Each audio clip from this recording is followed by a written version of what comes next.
interview questions in the Polish Embassy, Abuja, Nigeria is changing every day. If you are not prepared,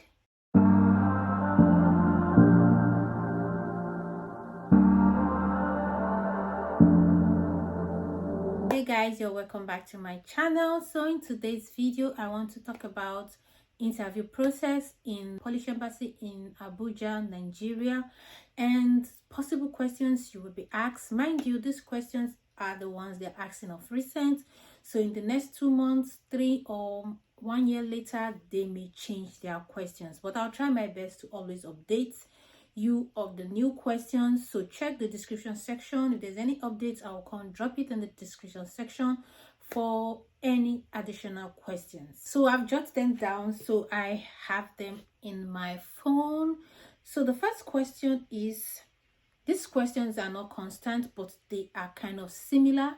Yes, so the first they will ask you is, what is your sponsor name? A lot of people make mistakes. Like for instance, I have a friend, she used one of the distant uncle as the sponsor, and she only know him by his nickname and forgot to study her document, her sponsor's document, before she on that day of the interview. But she was so surprised. They asked her, what is your sponsor name? And she was calling the sponsor nickname, forgetting that the sponsor has official name that is not the nickname, and she messed up.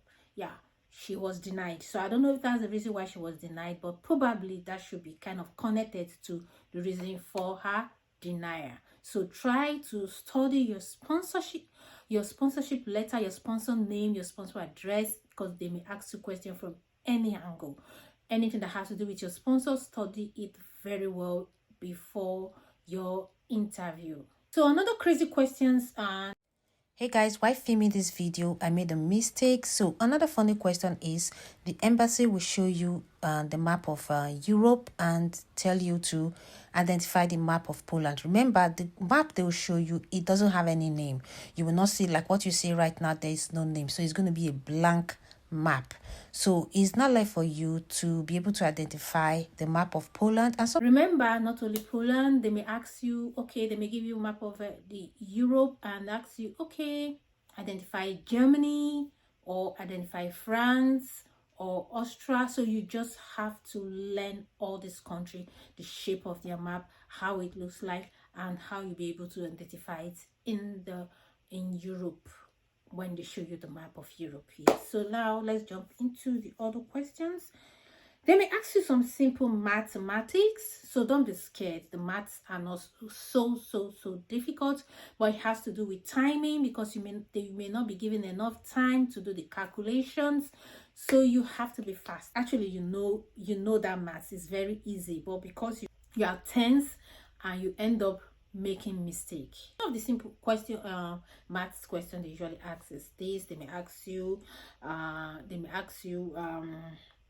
2 plus 2. They may ask you 8 times 3, or the square root of 16, or the square root of 32. So these are simple maths, but if you are not fast enough, you may make mistake and give out the wrong answer, because you have limited time to attend to all these questions. So next we have, they also ask, why do you want to travel in this pandemic? So it all depends on the course you want to study. So you need to let your visa officer to know the reason why you travel in the pandemic. Like for instance, if you're studying a course that your presence is needed, if you need practicals, you can as well tell them, okay, this course you need practicals, and that is why you need to be you need to attend. You need to be in class, you need to be present. You cannot, there are some courses you cannot offer online, but especially those studying nursing, physiotherapies, midwifery, those studying computer science, engineering, those studying beauty science. There are so many courses that you need to be live in campus for you to attend some courses. Not all the courses are online, but like I said in the previously, if they ask you why you travel in this pandemic, if you're studying like English management that you don't need that you don't have practicals, you can as well tell them that you're not good at studying online, so you need to be present in class.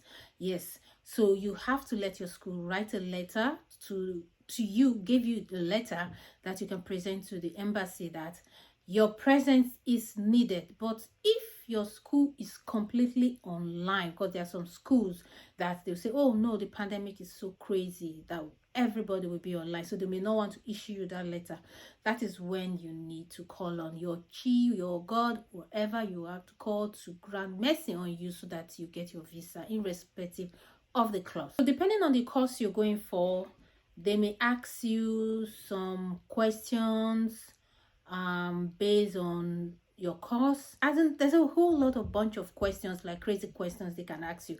So you need to like look around and study your course very well. I've had a situation where they ask someone, what is English philosophy?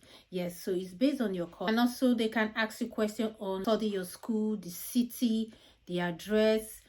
Study it very well, because they may ask you of your school, the city, what is the address of your school, and your accommodation, what is the address of your accommodation. If you are using external accommodation contract, they may ask you what is the name of the owner of the house. Yes, so you need to study those things very well. They may also ask you closest city to your school.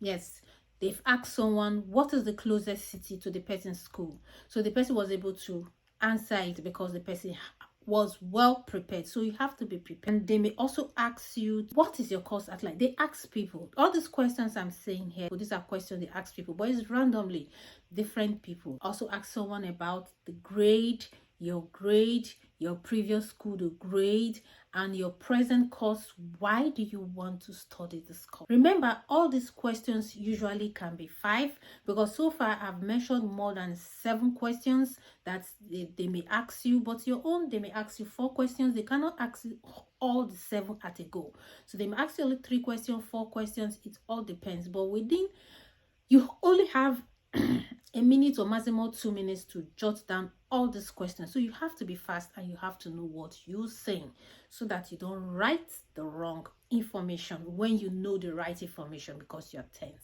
And sometimes they've asked someone to describe himself, if he's an average student or above average student.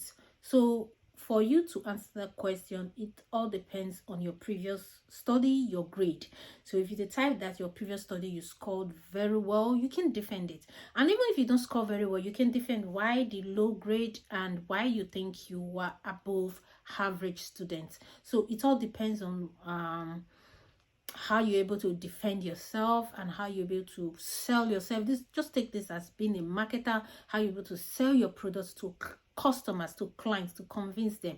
So because most decisions are made based on that interview. Unlike during my time, there was nothing of such, but now your interview will determine your decision. Sometimes it may not. You can be lucky, it may not, because I've seen cases of someone failed everything. He felt he failed it because he said he didn't know what he said, but finally he got his visa. Why some will tell you, oh, I wrote everything, gave them the right information, and they may still need to appeal because they were not given visa. So everything depends on grace and luck. Yeah, grace and luck, and depending on the view that is attended to you, their mood, because mood has its own role to play. Yes, just do your best, and make sure you hand everything to God. Whatever religion you are, pray, because prayer is important. Okay guys, like I said, this brings me to the end of this video. If you have any question, send a message on my Instagram handle, send me DM on my Instagram handle. So I'll be there to attend to your questions, and if you want me to do your admission, yeah, I'm here. Whatever you want me to do to ease your Poland journey, I'm here for you. So guys, I will see you in my next video.